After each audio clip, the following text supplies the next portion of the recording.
Hey, how's it going? Today we're going to be replacing an alternator on a 94 or 95, I think it's 94 Chevy 1500 Silverado 305. Do the same for a 350 or a 4.3. We'll get you a 5/8 socket here, the regular ratchet. Your tensioner's right here. Just put your ratchet on there, pull it this way, get your belt off.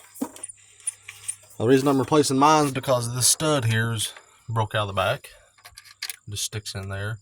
Be a 10mm for this, 5/8 here, and looks like this is like a homemade bolt. Somebody's lost the original, so it's probably like a 10 or 13 or something like that for here.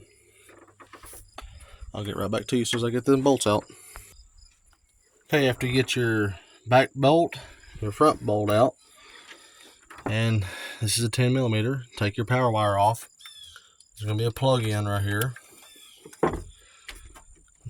Good camera angle. Just take your finger back here and lift up on this and it'll pop right out. Take the alternator, pull it back, wiggle it. It's kind of hard to do one hand.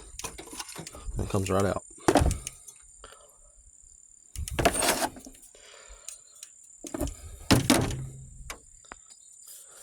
Okay, take your new one, or in my case, this is just a good one from a nearest pick and pull.